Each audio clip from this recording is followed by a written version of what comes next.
Take a breath. Just stop for a second before you keep moving. If you found this today, it was not random. It was not just another clip sliding across your screen. Something inside you was searching, and somehow this message made its way back to you. So stay here with me for a moment. Really stay. I want you to think about that person right now. Let their face come into your mind and notice what rises in you when it does. That feeling in your chest, that pull, that warmth mixed with ache, hope, and something you cannot fully explain. That is not your imagination. That is not you making too much of it. That is your heart sensing something your mind is still trying to understand. Because this person is not just someone who happened to pass through your life. On a deeper level, some part of you already knew them before your thoughts ever found the words. And I know how heavy it can feel to hold love this deep while everything around it feels unclear. I know how tiring it is to lie awake with all of it, wondering if you are reading signs that are not there, wondering if any of this has meaning at all. It does.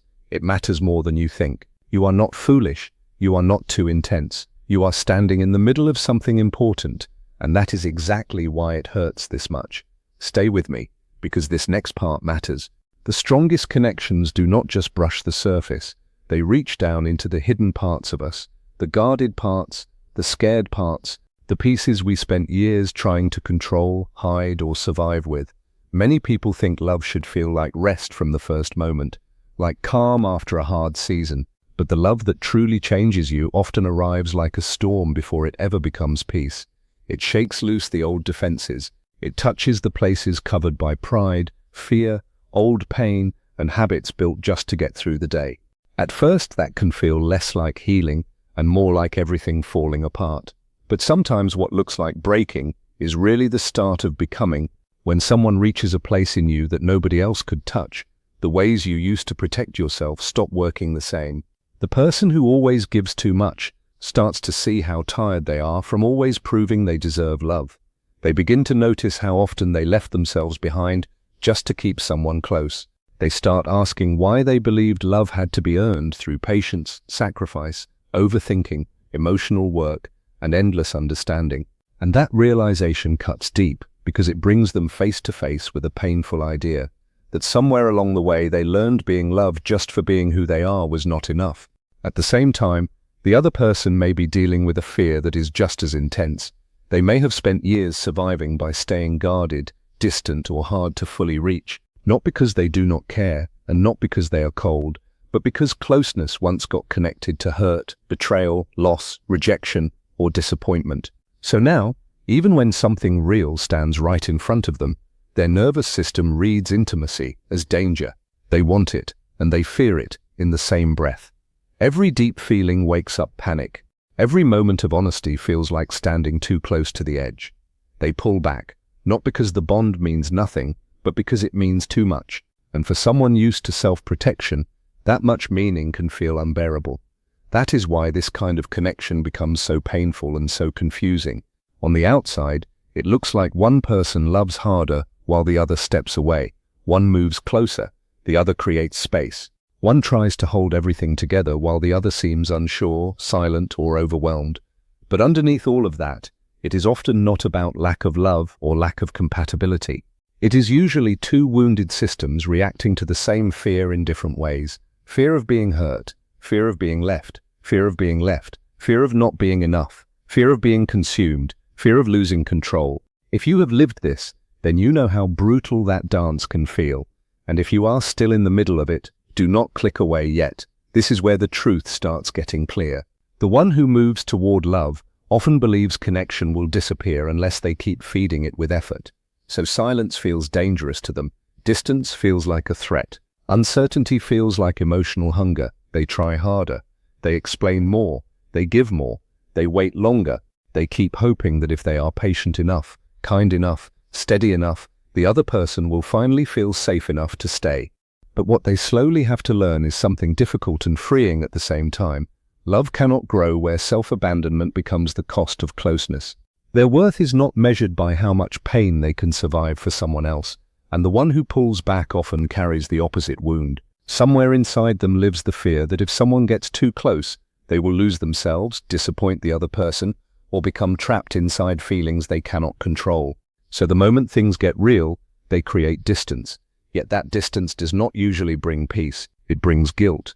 It brings confusion. It brings loneliness. It brings an even sharper awareness of how much they care. Because avoiding vulnerability may protect them from rejection for a while, but it also keeps them from receiving the love they secretly want. And healing, in the beginning, is rarely clean. It does not always look graceful. Sometimes it looks like mixed signals. Sometimes it looks like silence, emotional overload, fear, or inconsistency. Growth is often messy before it becomes clear. Think about that. The old version of a person does not disappear gently. It breaks down first. Old beliefs die hard. Old identities resist change. Old defenses fight to stay alive. That is why these connections can feel almost too much to carry. They reveal the contradiction inside us. They show us how deeply we want closeness and how deeply we fear it. They force us to see the difference between attachment and real love. Attachment says, "Do not leave me because I need you to fill what is missing in me." Real love eventually says, "I want to meet you fully while also learning to stay whole inside myself." That change is everything. And here is the part most people miss. It all begins to shift the moment you stop begging life to choose you and start choosing yourself for real. This turning point does not usually arrive with a dramatic message, a perfect apology, or some big scene where everything is finally explained. It does not happen because they suddenly say every word you have been waiting to hear. It happens quietly, deep inside. It happens when you decide you cannot keep living in the waiting room of someone else's fear. It happens when you stop reaching from desperation and start standing in your own center. And the moment that shift becomes real, the whole energy of the connection changes. Not because love is magic, but because what you bring into the space between two people matters. When you stop coming towards someone from panic, lack, or need, you stop becoming something their fear wants to escape from. Then, for maybe the first time, they are left alone with what they truly feel, not just what scares them, not just what they have been avoiding. What is actually there, and what is there has not vanished. Trust that. Listen carefully now, because this part is important. None of what you have gone through in this waiting has been wasted. Not one night, not one tear, not one silent moment when you wondered whether all the love you held had nowhere to go. I know it can feel like that sometimes. I know there are moments when you look back and ask yourself if all of it just disappeared into empty space. But real love does not vanish. It leaves marks. It changes the one who carries it. Every quiet evening you spent thinking of someone who was not beside you. Every night you fell asleep with feelings that had no clear place to land yet, that love was still doing something. It was shaping you, deepening you, stretching you into someone more capable of holding something rare when it arrives in full. Even the pain was not meaningless. Even the confusion was teaching you something about your heart, your wounds, your strength, and your capacity. So before you rush to call it wasted time, pause, look again. There was movement happening, even when nothing on the outside seemed to change. Every time you cried because you could not understand why something that felt so right could also hurt so much, that was not weakness. Hear that again. It was not weakness. Somewhere along the way, maybe you started to believe your tears meant you were too soft, too emotional, too invested in something that was not giving enough back. But that is not what those tears meant. Those tears came from a heart that refused to treat something sacred like it was nothing. That is not fragility. That is loyalty of the deepest kind. Many people, when things get this hard, choose to shut the door before the pain gets any deeper. They protect themselves by deciding it never mattered that much. And there is nothing wrong with that. It is human. But you did not do that. You kept feeling. You kept caring. You kept showing up inside yourself for something even when the outside world gave you every reason to close down. Think about how easy it would have been to go numb. To decide love this deep was a bad deal. To build a wall and call it wisdom. A lot of people do exactly that. They get hurt, confused, or tired of waiting, and eventually something in them goes quiet. They stop being available for this kind of love because they decide the price is too high. And honestly, nobody would have blamed you if you had made the same choice. You would have had every reason, but you did not. You stayed open when closing would have been easier. You stayed soft when becoming hard was right there in front of you. In a world that often rewards distance, detachment, and pretending nothing touches you too deeply, that matters more than you know. Because the softness you carry is not just the place where you are exposed, it is also the place where your power lives. It is not the weak spot in your armor. In many ways, it is the armor. The ability to love fully, without keeping score every second, without always measuring whether you are getting exactly what you give, is rare, very rare, and it is one of the few real foundations strong enough to hold a love that lasts. Anyone can connect when life is light. Anyone can be warm when things are easy, clear, and simple.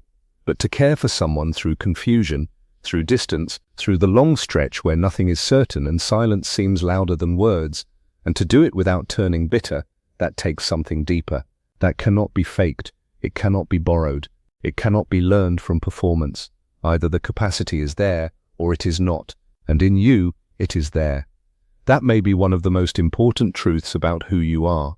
But let me be equally clear about something else. That gift is not meant to trap you in a love that keeps you constantly off balance. It is not meant to keep you guessing, shrinking, waiting, or trying to read hidden meaning into every small signal. It is not leading you toward a bond where your emotions always feel too large for the space you are given. No, it is leading you toward something that fits, something steady, something that lets your whole self exhale. A love that feels like a deep breath after holding tension in your chest for too long. And that is not just pretty language. That is where this path goes if you do the one thing that matters now. You turn toward yourself with intention, not as an act, not as a way to make them react, not as some clever strategy dressed up like healing. For real, you take the energy that has been pouring outward and you bring it back home. You start asking yourself a question you may not have asked in a long time. What do I need right now? Not what do they need, not what should I say to fix this, not what can I become so they finally understand. What do you need?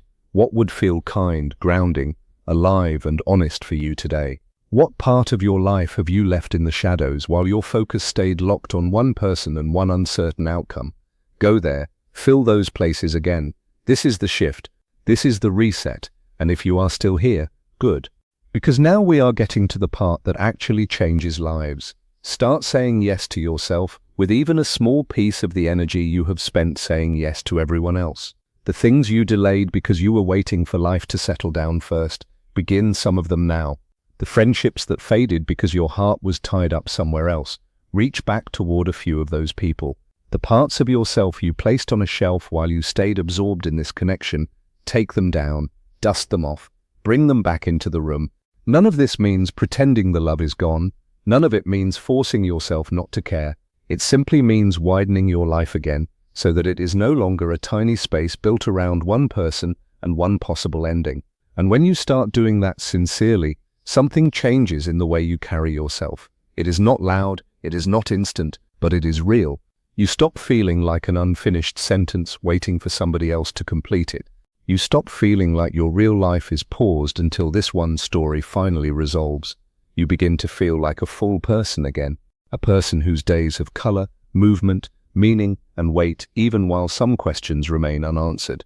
That grounded feeling changes your presence. People feel it. They may not know how to explain it, but they feel it. There is a quiet magnetism in someone who is truly at home in themselves. They do not chase. They do not beg life for scraps. They stand in a fullness that naturally draws truth toward them. And yes, that person you have been loving will feel it too, probably more than anyone else. But listen carefully, because this matters. This is not a trick to make them come closer. It is not a method. It is not a hidden formula. It is simply what happens when you stop relating from emptiness and start relating from wholeness. The whole dynamic gets room to breathe. Something more honest becomes possible. And now we need to talk about them, because I think there is something your pain has maybe made hard to see clearly. They are not simply the villain in this story. The hurt may have tempted you to believe that, but the truth is more complicated. They are not heartless, they are not untouched, they are not someone who feels nothing while you feel everything. What has looked like distance is often fear, wearing a mask. Long before you came into their life, they may have learned that love is dangerous, that closeness costs too much, that opening up leads to pain they cannot control. Most people do not decide this with words. It gets written into them by experience before they are old enough to explain it.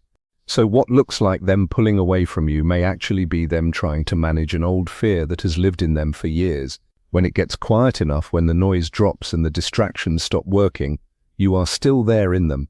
They think about you in the spaces between everything else. They feel the absence of your energy, even in moments when they were the one who created that absence. Because what they feel is not only about contact, it runs deeper than that.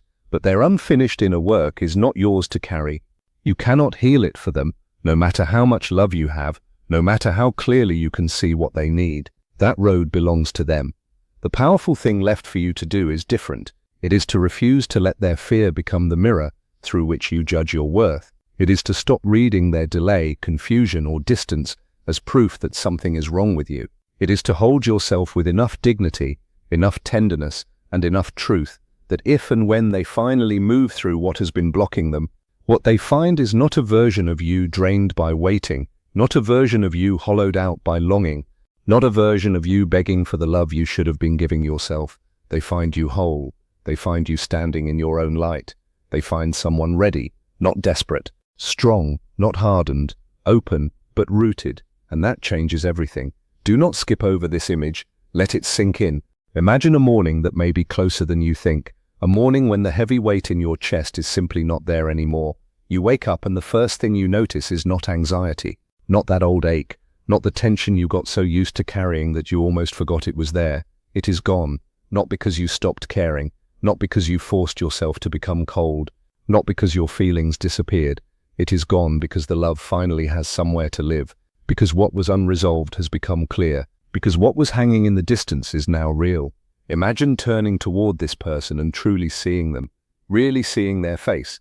But this time, what meets you is not hesitation, not conflict hiding behind their eyes, not that half-present feeling that made your whole body stay on alert.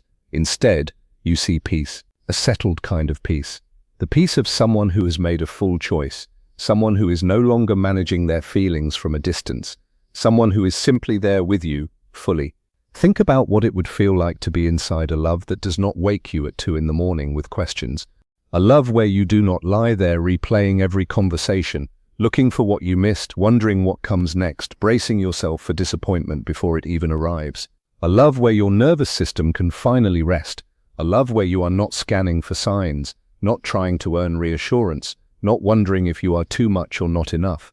A love where your value is not a debate, not because you argued your way into being seen, but because you are with someone who never needed convincing, someone who sees the whole of you, the proud parts, the messy parts, the healing parts, the parts still becoming, and chooses all of it, not despite it, because of it. That picture is not fantasy built to comfort you.